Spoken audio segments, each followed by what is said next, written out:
नमस्कार, मैं हूं दिलीप सिन्हा और आप देख रहे हैं फोर्थ पिलर न्यूज चैनल। पेश है वरिष्ठ पत्रकार आरिफ मुकीम की दानवीर भामाशाह जयंती समारोह पर विशेष रिपोर्ट। भाजपा और व्यापारी एक दूसरे के पूरक है। परिवहन मंत्री दयाशंकर सिंह ने अनेक विभूतियां को भामाशाह रत्न से सम्मानित किया। जन उद्योग व्यापार संगठन एवं उद्योग संवाद के संयुक्त तत्वावधान में आज रेनेशा होटल विभूति खंड गोमती नगर में आयोजित दानवीर भामाशाह जयंती समारोह में अनेक विभूतियां भामाशाह रत्न सम्मान से सम्मानित हुईं। भामाशाह जयंती के अवसर पर मुख्य अतिथि परिवहन मंत्री दयाशंकर सिंह ने कहा कि भारतीय जनता पार्टी और व्यापारी एक दूसरे के पूरक हैं। भाजपा को सत्ता के शिखर तक पहुंचाने का सारा श्रेय व्यापारी समाज को जाता है। उन्होंने व्यापारियों की तुलना आधुनिक भामाशाह के साथ करते हुए कहा कि आज देश के लिए सब कुछ समर्पित करने में व्यापारी वर्ग सबसे आगे है। उन्होंने भाजपा और व्यापारी वर्ग को एक दूसरे का पूरक बताते हुए कहा कि आज भाजपा की सफलता का सबसे बड़ा आधार व्यापारी समाज है। राकेश राठौर नगर विकास राज्य मंत्री ने कहा कि आज पूरे देश में मुख्यमंत्री आदित्यनाथ के कारण प्रदेश में दानवीर भामाशाह को सम्मान मिल सका है। महापौर सुषमा खरकवाल ने भामाशाह जयंती को व्यापारी कल्याण दिवस के रूप में मनाने और प्रत्येक जिले में भामाशाह सम्मान समारोह आयोजित करने के मुख्यमंत्री के फैसले की सराहना की। वहां पर जेके मंदिर बना हुआ है। आप जितने भी पुराने, जितने भी स्थान दिखेंगे, जितने भी मंदिर दिखेंगे,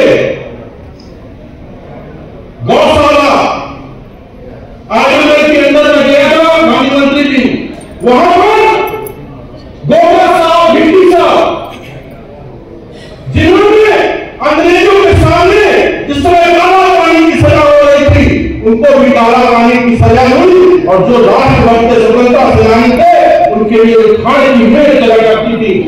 उस समय उनके लिए उन्होंने खाड़ की मेज की चूहे की द्वार खोल दिए, सब कुछ कर दिया।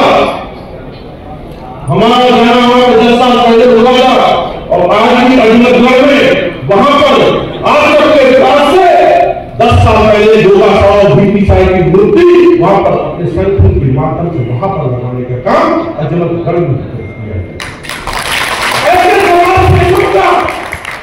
जो राष्ट्रभक्त है, आज थोड़ा सा कहीं ना कहीं ये प्रेरणा पूरे प्रदेश में, तो हमारे महाराज की देन है कि भामा साहब का जो ये परसों जो भी पूरे प्रदेश में अगर कहा है कि एक साथ सबको पूरे प्रदेश बनाने का, उनको आभार प्रकट करता हूँ।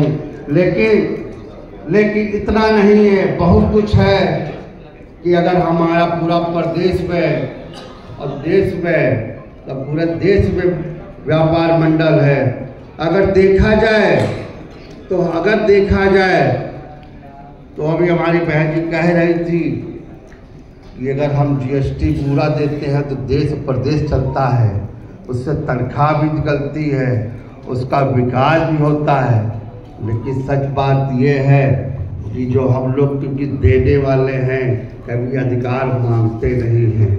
जिस दिन अधिकार आप अपना अधिकार देखेंगे तो मैं 20% हूँ, आप 20% है, मेरे पास लिख के आता है पूरे 20%। प्रताप हल्दी घाटी की लड़ाई में अपना सब कुछ जो है खो चुके थे। उनके पास कोई अब संसाधन नहीं था आगे की लड़ाई लड़ने के लिए। ऐसी परिस्थिति आ गई थी कि अब आगे की लड़ाई कैसे की जाए। जो देश के मान सम्मान और स्वाभिमान की लड़ाई महाराणा प्रताप लड़ रहे थे, उस समय भामा साहब आकर के महाराणा प्रताप के सामने उन्होंने कहा कि जो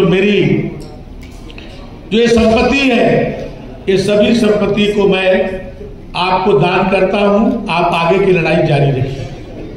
महाराणा प्रताप ने कहा कि मैं कैसे आपका धन को ले सकता हूं, क्योंकि मैं वहां के राजा रहा हूं और अपने सेनापति, शासक, मंत्री सब कुछ थे भामा साहब, और वो आपने ईमानदारी से जो आपने अर्जित किया है धन, उसको मैं कैसे ले सकता हूं। तो उस समय भामा साहब ने कहा कि ये संपत्ति तो दोबारा कमाई जा सकती है, लेकिन यदि मुगलों का शासन हो गया तो इस संपत्ति का कोई अर्थ नहीं रह जाएगा। इसलिए देश के मान सम्मान और स्वाभिमान के लिए ये संपत्ति को मैं देश के लिए समर्पित करता हूं, आपके लिए नहीं समर्पित कर रहा हूं। देश यदि रहेगा तो इस संपत्ति का भी मूल्य रहेगा, नहीं तो इसका मूल्य नहीं रहेगा। और आप जानते हैं क्यों इतनी संपत्ति थी कि 25,000 सैनिकों को वर्षों तक उनके अन्न और उनके शस्त्र खरीदा जा सकता था,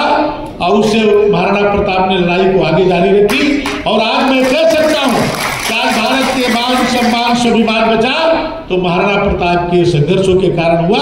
और यदि भामा साहब ने मदद नहीं किया होता तो शायद ये लड़ाई, देश के लिए सबसे आगे कोई आता है तो व्यापारी समाज आता है। भारतीय जनता पार्टी के बारे में तो कहा जाता ये व्यापारियों की पार्टी है। जब कोई पता उस समय अपने पैसे से सींचने का काम कोई किया तो भारत के व्यापारियों ने किया। जब सत्ता बहुत दूर थी, आशा भी नहीं थी कि भारतीय जनता पार्टी और जनसंघ की सत्ता आएगी, उस समय भी व्यापारियों ने अपने खजाने भाजपा के लिए और जनसंघ के लिए खोला। तब आज भारतीय जनता पार्टी आज यहां तक पहुंची है।